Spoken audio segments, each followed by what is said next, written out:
Buenas, soy Fiorella Horna, nací en Lima, Perú, y a la edad de 5 años tuve la oportunidad de viajar a los Estados Unidos con mis padres y me crié en la ciudad de Nueva York. Ahí es donde estudié, fui a la universidad y me gradué con mi bachillerato en servicios o salud comunitaria. Y la mayor parte de ese trabajo era de empoderar a comunidades y hacer cambios, ¿verdad? Sociales para que las personas pudieran tener éxito. Basado en esa carrera es lo que me motivó a ver en muchas comunidades las cosas que se podían hacer para crear calidad de vida. Motivada mayormente por las experiencias de mi propia madre. Mi mamá, cuando vino con mi papá aquí, desafortunadamente no siguió la relación, entonces se encontró de repente en un país sola con una niña de 5 años, sin hablar el idioma, y había sido ama de casa toda su vida. Y como tal, pues la única cosa que ella tenía era el talento de la costura. Y fue ese talento de la costura que la llevó a ser independiente, y siendo una mujer muy independiente, sentía que tenía que seguir adelante en todas las cosas. Así que tuvo la buena fortuna de estar rodeada de buenas personas, buenos empleadores, donde ella usó su talento y trabajó en factorías en Nueva York por mayormente toda su vida, y por medio de esos salarios pagó mi estudio privado. Imagínense, con un salario que no le pasaban de $10,000 en un año, pero encontró, como dice, gracia en muchas maneras, y pudo pagar mi estudio de esa manera. Y luego, cuando ya yo me gradué de la secundaria, tuve la oportunidad de pagar mis estudios universitarios. Entonces, de ahí pude venir a Carolina Norte, y en Carolina Norte fue donde continué viendo las oportunidades que se podían crear para la comunidad. Entonces, cuando yo vine en 1990, apenas habían hispanos en esta área. Pero entonces fue ahí donde vimos oportunidades para poder servir.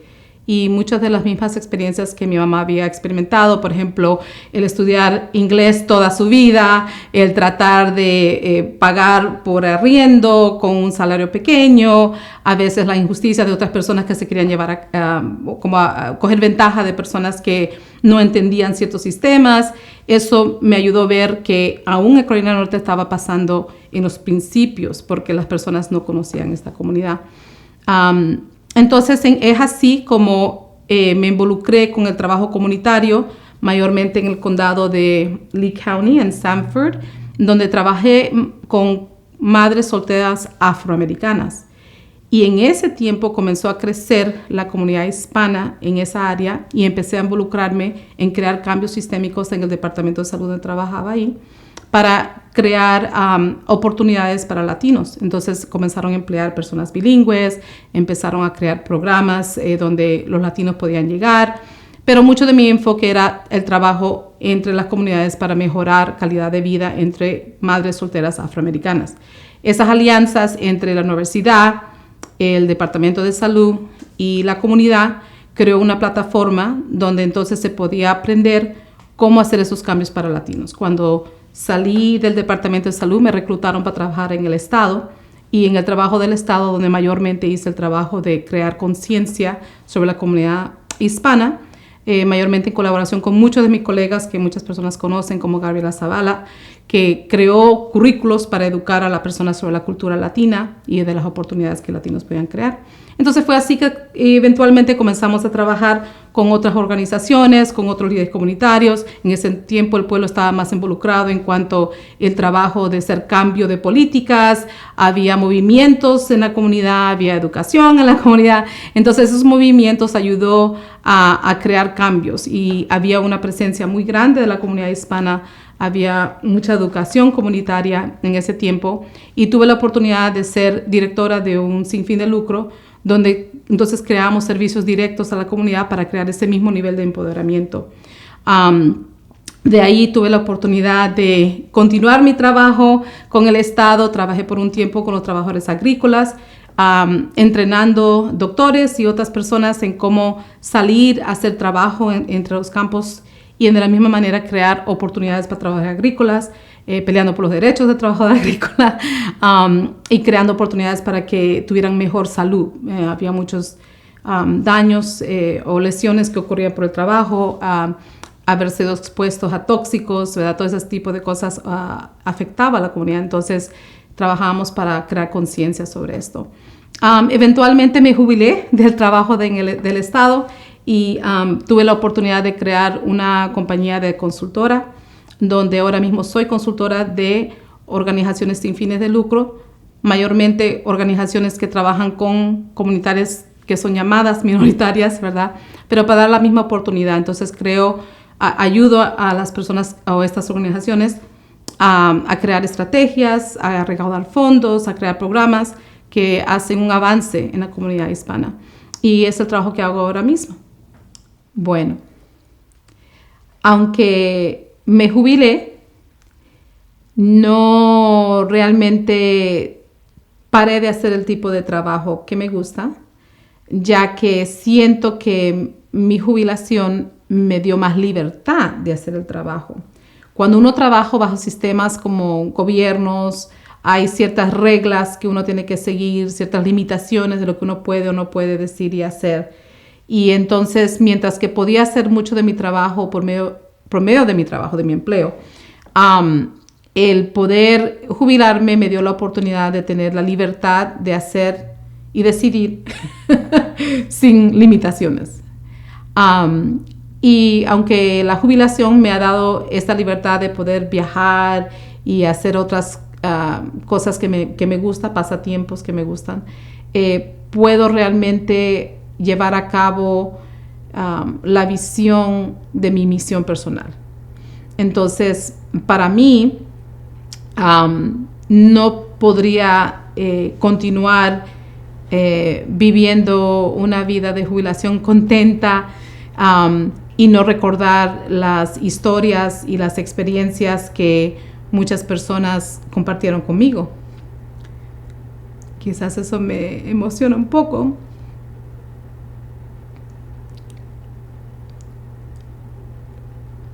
Porque he escuchado la lucha de muchas personas y no creo que es justo que si una persona se siente limitada porque un sistema o otra persona sienta que tiene el derecho de limitar la felicidad o acceso a recursos de otra persona, especialmente cuando son recursos que están libremente compartidos en otras comunidades, pero limitadas a ciertas comunidades. Entonces, como yo tuve la oportunidad y la buena dicha, y le agradezco a nuestro Padre Celestial que me la dio, de poder conocer y tener éxito en mi vida personal, entonces siento que tengo una responsabilidad de igualmente compartir con otras personas la información y los recursos que me dio a mí los mismos éxitos en esta vida. Entonces, siento esa responsabilidad y es una responsabilidad personal por las muchas historias, por las situaciones, por la vida que he visto que muchas personas han vivido por solamente no tener acceso a información o ciertos recursos. Así que esa sería mi motivación. Entonces, mientras que sí gozo de viajar, de pasar tiempo con mi familia, de ir a lugares que me gustan, mi motivación es levantarme temprano y decir dónde hay que hacer cambio hoy para que más personas tengan acceso a la calidad de vida que se merecen. Siento que cuando estamos haciendo este tipo de trabajo, no es un trabajo que se hace independientemente o a solas. Requiere que cada miembro de la comunidad tome conciencia de las situaciones y que entienda que el dolor o la situación que otro pasa también nos afecta a nosotros.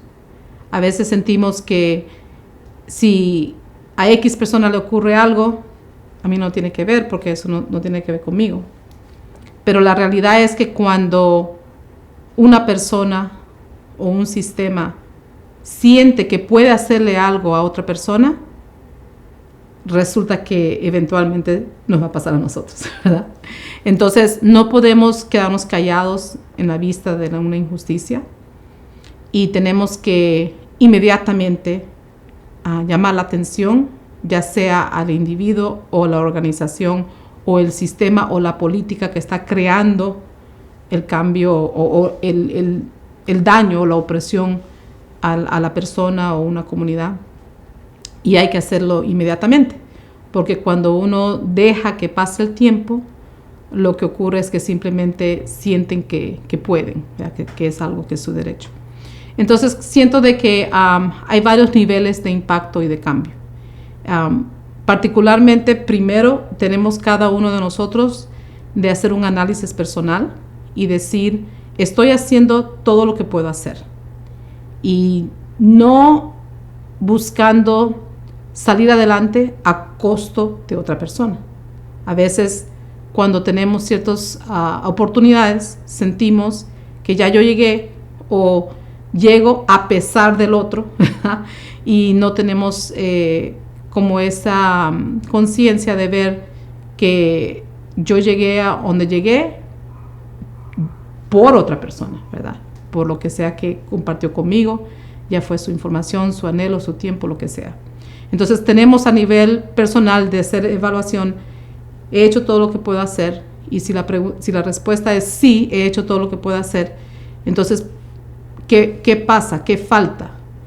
Si vemos que entonces hay factores externos que impactan nuestra habilidad de hacer algo, podemos llegar a las autoridades de esos factores, si es una organización, si es una ley, y tratar de impactar el cambio. Muchas veces personas dicen, no, pues yo no tengo escuela o yo no entiendo.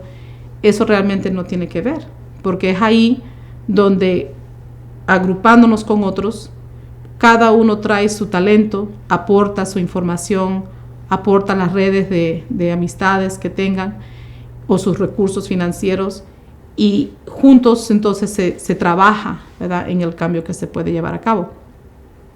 Y las organizaciones tienen esa responsabilidad, particularmente organizaciones sin fines de lucro que sirven a la comunidad, ya sea latina o cualquier comunidad que se sienta oprimida o que tiene un problema. Tiene esa responsabilidad de escuchar la situación, de crear intervenciones y de entonces buscar el cambio, de ser el que lidera ese cambio en la comunidad. Y siento que como comunidad, particularmente comunidad latina, debemos y podemos involucrarnos en las políticas, debemos tratar de estar al tanto de las leyes que están pasando, estar al tanto de las personas que dicen ser líderes, pero a veces no contando nuestra historia, manteniendo conectividad en comités o a concilios donde podemos escuchar qué se está platicando sobre nuestra comunidad o qué leyes están queriendo impactar, y de participar, de estar en la mesa. Siento de que muchas veces nos limitamos y sentimos, no, pues no es para mí porque quizás no entiendo, y la realidad es que a veces hay el 21 latino en 10 diferentes comités. Entonces es importante involucrarnos en estos lugares para traer esa voz. No es necesario tener un título universitario, es tener una narrativa, ¿verdad?, que contar. Entonces, estando ahí podemos aportar sugerencias, hacer recomendaciones o hasta a veces parar a las personas que están hablando en una manera incorrecta o que no están apropiando los fondos de la manera que deben ser apropiados. Entonces, tenemos esa oportunidad de involucrarnos. Para las personas que pueden, el voto es muy importante, de salir a votar, y nosotros que podemos votar, debemos votar no solamente pensando en nuestros intereses, sino del que no puede, ¿verdad? Entonces, para que así esa voz y esa representación exista. Entonces, siento de que tenemos esa oportunidad de impactar. Entonces, y finalmente creo que como dicen en inglés, agent of change, que en español sería el agente de cambio, ¿verdad? La persona que es el mejor agente de cambio es la madre. Ella, junto con su pareja, si es que tiene oportunidad de tener su pareja, tiene la oportunidad de impactar la próxima generación. Entonces, ya sea sus hijos o los hijos de sus amistades, de poder crear temprano acceso a información y redes de personas o organizaciones y de conectar a los jóvenes con esos lugares que representan los intereses y talentos de nuestros jóvenes. Cuando hacemos eso temprano, el joven se ve dentro del sistema y entiende lo que puede hacer y empieza a crear una identidad personal. Y cuando le ayudamos a entender nuestras tradiciones como latinos, nuestro idioma, nuestra cultura y los valores que están ahí, y lo vivimos cuando somos ejemplo de ello, entonces ellos sienten ese orgullo de su propia comunidad. Y no tienen que escoger uno o el otro, sino simplemente saber que el joven que es bicultural y bilingüe en este país tiene la oportunidad de ser un puente y un recurso para ambos, ¿verdad? Y trata de crear una nueva realidad y nuevos líderes y nuevas oportunidades. Entonces, las madres, los padres pueden lanzar temprano una confianza personal de su hijo o hija, ayudándoles a saber qué sobre su tradición es tan bella, qué sobre su cultura es tan importante, qué nos hace el tipo de carácter de personas que somos luchadores, que amamos la comunidad, que nos vemos unos a otros y somos familia de una vez. Eso es algo único, pero ese tipo de actitud, ese tipo de unidad es lo que nos ayuda a tener éxito. Y cuando nos sentimos solos, estamos con otros. Y cuando nos falta un recurso, todos aportamos. Y esa actitud es lo que nos ayuda a realmente tener éxito. Yo diría que como comunidad tenemos que primero empezar con nosotros y luego dar libremente para poder tener éxito.